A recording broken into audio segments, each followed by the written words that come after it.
About 25 Islamic State fighters led by several suicide bombers attacked an airbase in Iraq where U.S. troops were leading training, but most of the militants were killed as they reached the perimeter, the Pentagon said. These jihadists, apparently wearing Iraqi soldiers' uniforms, went on an offensive at the sprawling al-Asad airbase in Iraq's Anbar province yesterday, prompting Iraqi security forces guarding the camp to retaliate. U.S. forces scrambled drones and Apache helicopters to assist, but the fighting was over by the time they arrived and they never fired a shot, said Pentagon spokesman Colonel Steve Warren. U.S. Marines had been training Iraqi military troops at the base, but they were stationed about 3.5 kilometers away and were unharmed, said Pentagon Kirby. Said some of the suicide bombers detonated their vests as they neared the gates of the air base.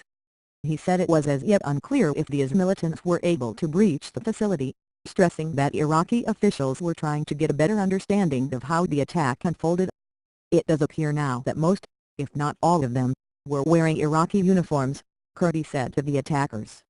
Militants from the jihadist group had already attacked the al-Asad air base and the nearby town of al-Baghdadi a day earlier, leading to sporadic clashes in the town overnight. The town is only kilometers away from where about 320 U.S. Marines are stationed to assist in training members of the Iraqi 7th Division at the base, which has been struck by mortar fire on at least one previous occasion since December.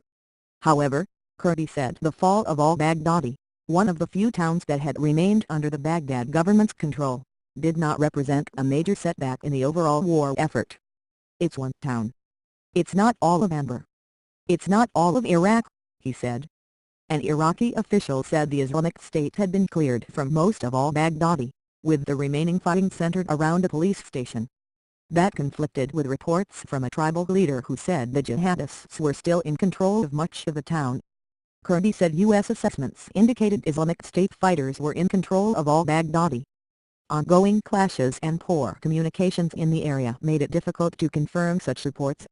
Al-Baghdadi has been besieged for months by Islamic State, which captured swathes of northern and western Iraq last year, prompting a campaign of US-led airstrikes and the deployment of hundreds of U.S. military advisors to the country. The U.S. military said the United States and its coalition partners conducted 7 airstrikes against Islamic State militants in Iraq between early Thursday and early Friday, including 5 strikes in the vicinity of an al-Asad base. Please subscribe the video.